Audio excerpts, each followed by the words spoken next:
अस्सलाम वालेकुम, this is नूर ज़मान। आज के इस व्लॉग में हम बात कर लेते हैं कि पंजाब में जो सैलाबी सूरत हाल पैदा हुई है, इससे बहुत बड़ी तबाही मची हुई है। इसमें पाकिस्तानी किसानों का जो खड़ा फसल था वो तबाह हो गया और साथ ही मवेशियों का बहुत नुकसान हुआ। इसके साथ साथ जिन इलाकों के ऊपर ये सैलाब आया हुआ है, इसमें पंजाब की जो 3 दरिया है, इसके ऊपर ये सैलाब आया हुआ है।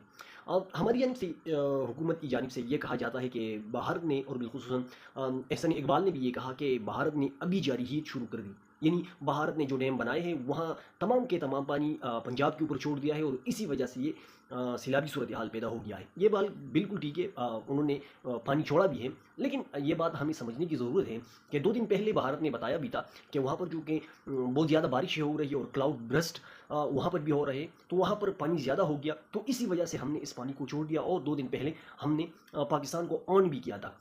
लेकिन अगर हम देखें इस वक्त पाकिस्तान के जो एनडीएमए का जो इदारा है, जिनका ये काम होता है कि अपने अवाम को 1 दिन पहले या 2 दिन पहले इसी तरह के मामलात से अपने अवाम को बाखबर रखे, लेकिन अगर हम पंजाब की सूरत हाल को देखें तो पाकिस्तान के एमडीएमए ने बिल्कुल भी इस तरह का कोई हमें कोई पैगाम देखने को नहीं मिल रहा और ना उनने कोई इस तरह का पैगाम दिया था, जिसकी वजह से बहुत तबाही हुई है।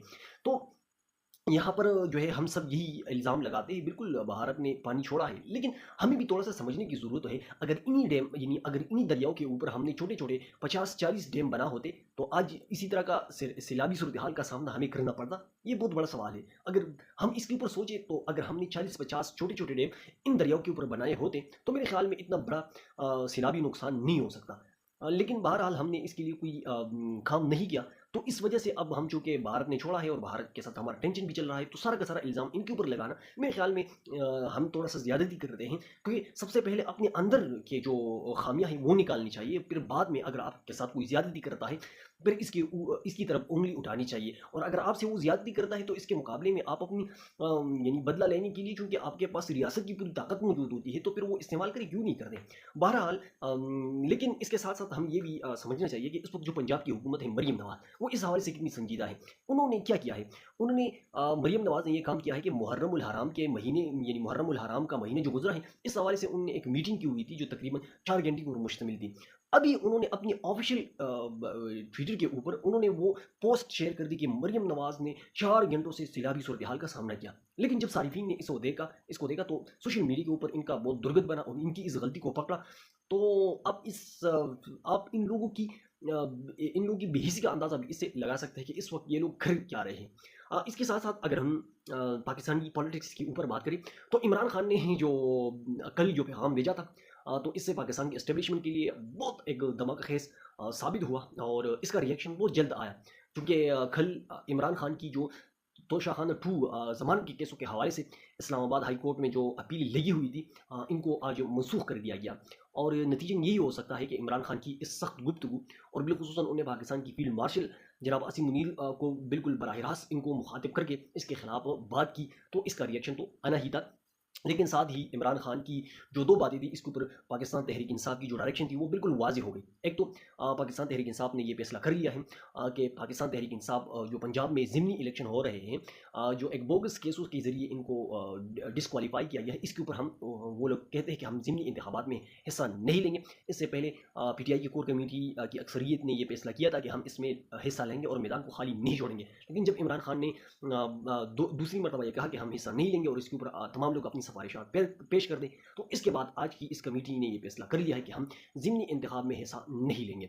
और साथ ही यानी इमरान खान ने जो डायरेक्शन मुफाहमत के हवाले से यहाँ पर जो बातचीत चल रही है, इसको भी एक साइड के ऊपर रख दिया है। और साथ ही अली अमीन गंडापुर को भी इमरान खान की अगर हम ट्विटर हैंडल के ऊपर देखें तो उन्होंने कहा कि अली अमीन गंडापुर ने बजट के हवाले से भी मुझसे मुशावरत नहीं की थी, हालांकि उस वक्त भी इनको सुप्रीम कोर्ट ऑफ पाकिस्तान में जाना चाहिए था, लेकिन वो नहीं गए।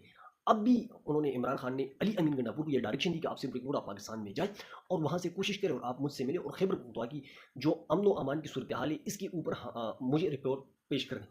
मैं समझता हूँ कि इमरान खान इस वक्त ये समझते हैं कि यहाँ पर जो ऑपरेशन हो रहे हैं, इससे पहले जितनी भी ऑपरेशन की गई है, तो इसका नुकसान पॉलिटिकल पार्टी को होता है जो वहाँ पर हुकूमत होती है। तो इमरान खान ये समझते हैं कि इन ऑपरेशन का बुनियादी मकसद पाकिस्तान तहरीक इंसाफ को कमज़ोर करना है इसके ज़रिए। तो मेरे ख्याल में इमरान खान ये समझते हैं कि इसके ऊपर सूबाई हुकूमत के एक उसूली तौर पर इसके खिलाफ खड़ा होना चाहिए और इसके खिलाफ एक जो है एक मौक़िफ़ अपनी कौम के सामने रखनी चाहिए और इसके ऊपर फिर अमल दरामद भी करने की ज़रूरत है। तो इस वक्त इमरान खान की ये सूरत हाल है। साथ ही शेर अफजल मरवत के हवाले से भी हम आपको बताते चले कि शायद खटक ने कहा कि शेर अफजल मरवत यानी जब वो पाकिस्तान तहरीक इंसाफ का हिस्सा नहीं थे, इमरान खान ने जब इनको अपनी टीम का मेंबर नहीं बनाया था, तो इससे पहले शेर अफजल मरवत की हैसियत क्या थी, वो ये थी कि वो एक वकील था और वकील भी वो था कि इसको कोई जानने वाला नहीं था। और अगर वो ये समझते हैं कि मुझे जानने वाला था, तो इससे पहले उन्होंने वही इलेक्शन लड़ा था, ज़िमनी बल्दियाती इलेक्शन लड़ा था, वहाँ पर शेर अफजल मरवत को सिर्फ 45 वोट मिल गए थे। लेकिन जब इमरान खान ने शेर अफजल मरवत को टिकट दिया, तो फिर उन वोटों की जो तादाद है वो लाखों तक पहुँच गई। तो शेर अफजल मरवत किस वजह से मशहूर हुआ, वो इमरान खान की वजह से मशहूर हुआ और इमरान खान की जो सोशल मीडिया है उन्होंने इसको बहुत ज़्यादा ऊपर कर दिया था। लेकिन शेर अफजल मरवत की हरकत की वजह से उन्होंने अपने इस मकाम को खोया और अभी तक वो मुसलसल पाकिस्तान तहरीक इंसाफ को डैमेज करने की कोशिश कर रहे हैं। लेकिन बहरहाल इमरान खान ने इसको पहले से पार्टी से निकाल दिया है। तो ये 3 चंद खबरें मैंने आप लोग के साथ शेयर करी। इंशाल्लाह नेक्स्ट आने वाली वीडियो में आप लोग के साथ एक नई टॉपिक के साथ फिर हाजिर होंगे। उस वक्त तक अपनी दुआओं में याद रखिए। अस्सलाम।